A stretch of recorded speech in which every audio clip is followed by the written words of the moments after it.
Hello बच्चों, आज जो आपकी वर्कशीट आई हुई है 10th क्लास की संवाद के क्वेश्चंस आए हुए हैं। संवाद के बारे में हम लोग पहले पढ़ चुके हैं, तो आज जो आपके क्वेश्चन आए हुए हैं वो देख लेते हैं। फर्स्ट क्वेश्चन आपका है, सत्ता का विकेंद्रीकरण क्या है।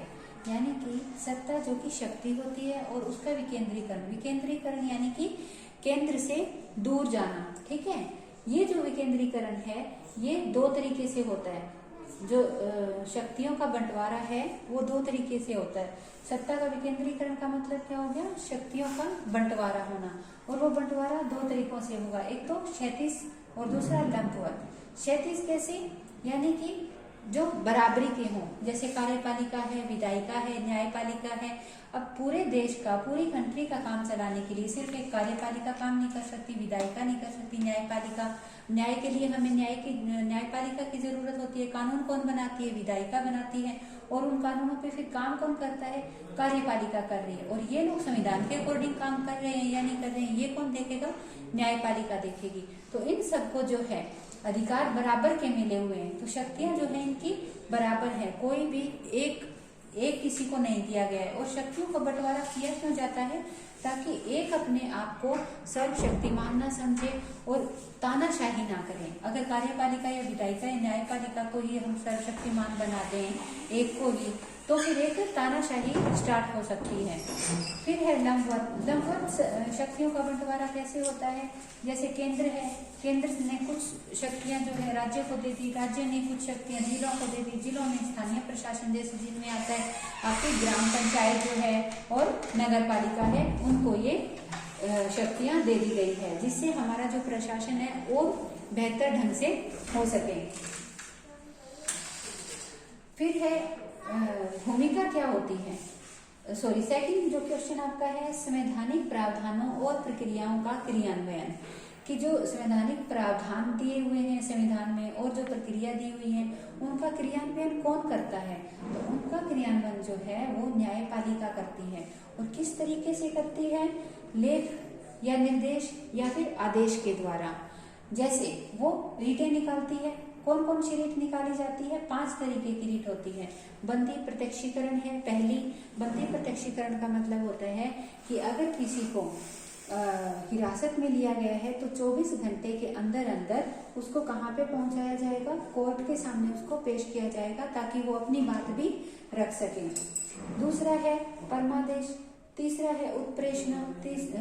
फोर्थ है आपका निषेधाज्ञा, यानी कि मना करना किसी चीज के लिए। अधिकार परीक्षा जो है, यानी आपने ये जो काम किया है वो किस अधिकार से किया है, ये परमादेश है। ये आदेश देना कि आपका अधिकार क्षेत्र यहाँ पे है, ये आपका फील्ड है, ये आपके कर्तव्य हैं जो आपको कंप्लीट करने हैं, किस में आता है, परमादेश में आते हैं। कि कोई भी है, अगर कार्यपालिका है या फिर विधायिका है, जो उनके कर्तव्य हैं, जो उनकी ड्यूटीज हैं, उससे बाहर जाकर के तो कोई काम नहीं कर रहा, कोई उस चीज का फायदा तो नहीं उठा रहा है। ठीक है, उस चीज को देखने के लिए क्या किया जाता है, रिट निकाली जाती है, जिसमें क्या है, संवैधानिक प्रावधान और प्रक्रियाओं का क्रियान्वयन होता है इस तरीके से न्यायपालिका के द्वारा। थर्ड क्वेश्चन आपका है, अवशिष्ट विषयों पर कानून बनाने की शक्ति किसकी है। अवशिष्ट विषय कौन से होते हैं, अवशिष्ट विषय वो होते हैं जैसे कि हमने अनुसूचियों के बारे में पढ़ा, समवर्ती अनुसूची होती है, फिर आपकी जो केंद्र सूची होती है, फिर आपकी राज्य सूची। राज्य सूची में सिर्फ राज्य सरकार कानून बना सकती है, केंद्र सूची में जो है केंद्र सरकार बना सकती है, समवर्ती सूची में दोनों मिलकर के उसके ऊपर कानून बनाती है। तो ये जो अवशिष्ट शक्तियां यानी जो इन तीनों में नहीं है, जो बच गया है। जब हमारा भारत देश आजाद हुआ था और तीनों सूचियां जब संविधान में डाली गई थी, तो बहुत से ऐसे विषय थे जो रह गए थे, जो तीनों सूचियों में नहीं आ रहे थे। तो बात ये हो गई थी कि जो रह गए हैं उस पे कानून कौन बनाएगा, तो उसके ऊपर अधिकार किसको दिया गया, केंद्र सरकार को दिया गया है कि अवशिष्ट विषयों पर जो बचे हुए विषय हैं उनके ऊपर भी कानून कौन बनाएगा, केंद्र बनाएगा। फोर्थ क्वेश्चन आपका है, शहरी क्षेत्रों में स्थानीय सरकार के संस्थानों के नाम बताइए। तो ये आप लोग बड़े आराम से बता सकते हैं, नगर निगम होता है, नगर परिषद होती है और नगर पालिका होती है। फिफ्थ क्वेश्चन आपका है, स्थानीय सरकारों की आवश्यकता। कि स्थानीय जो सरकारें हैं, जैसे ग्राम पंचायत है या नगर पालिका है, नगर निगम है, नगर परिषद है, इनकी जरूरत क्या पड़ी हमें। हम राज्य सरकार और केंद्र सरकार से भी तो काम चला सकते थे, यहाँ तक पहुंचाने की क्या जरूरत पड़ी। सत्ता का विकेंद्रीकरण हम स्थानीय स्वशासन तक लेकर के क्यों आए?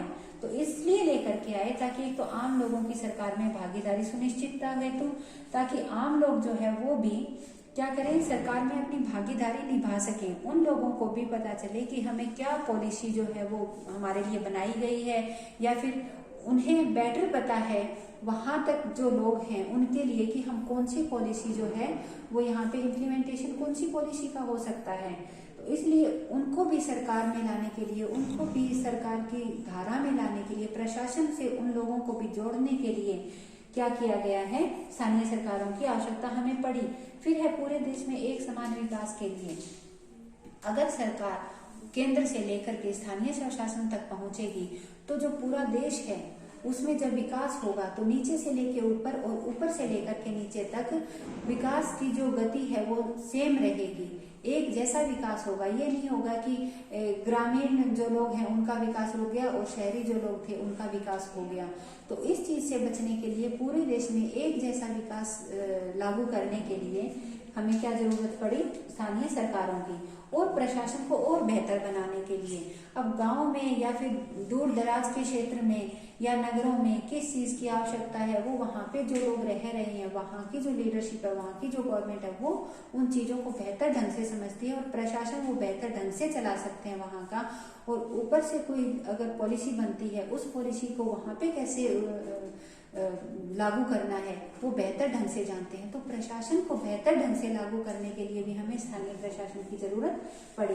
फिर आपका छठा क्वेश्चन है, समवर्ती सूची में उल्लिखित विषयों पर कानून बनाने की शक्ति किसकी है? तो हम बात कर चुके हैं, केंद्र और राज्य सरकार दोनों ही समवर्ती सूची में उल्लिखित विषयों पर कानून बनाने की शक्ति रखते हैं।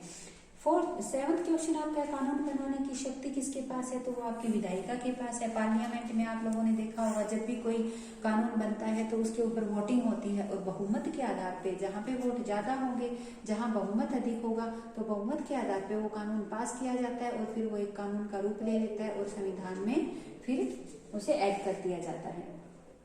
हिंदी के अलावा अन्य भाषाएं जिनको संवैधानिक दर्जा मिला हुआ है, तो हिंदी के अलावा पूछा है तो 21 अन्य भाषाएं हैं।